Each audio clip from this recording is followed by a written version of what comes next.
flight MH17 disappeared from the radar at 20 minutes and 3 seconds past 1 UTC. Very soon, the first reports were made of wreckage falling down in the eastern part of Ukraine. In an area of about 50 square kilometers, 6 sites were identified where parts of the aeroplane came down. Wreckage of the cockpit and the forward section of the aeroplane crashed at the sites near Rozhipna and Petropavlivka. The aft and tail sections ended up about 8 kilometers eastwards, near the village of Grabov.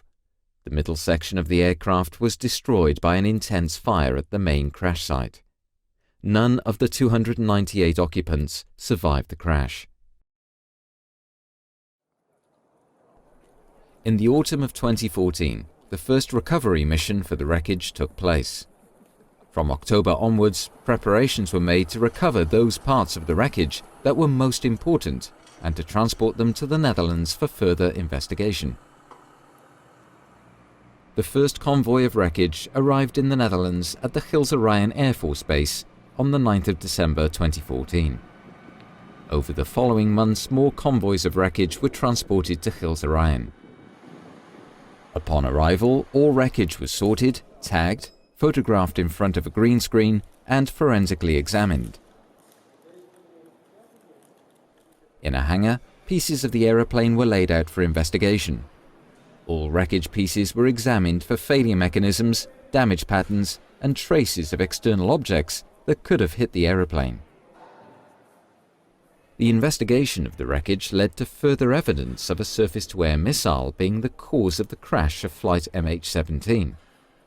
A number of other scenarios, such as internal explosions, gunfire, or air-to-air missiles, were excluded. Based on the photographs of the wreckage, a two-dimensional reconstruction was made to identify the position of wreckage on the aeroplane's grid.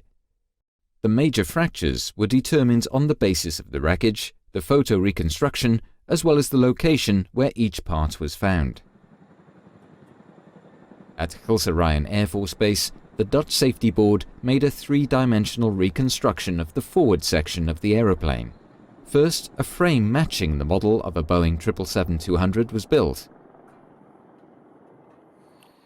Over a period of 3 months, the cockpit and the forward part of the business class were reconstructed.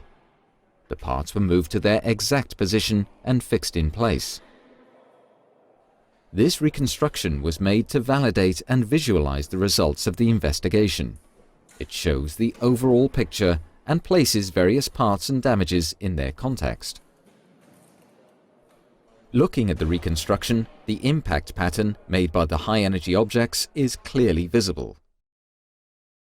The reconstruction also demonstrates the effects of the impact and shows the marks where the cockpit was torn from the rest of the fuselage.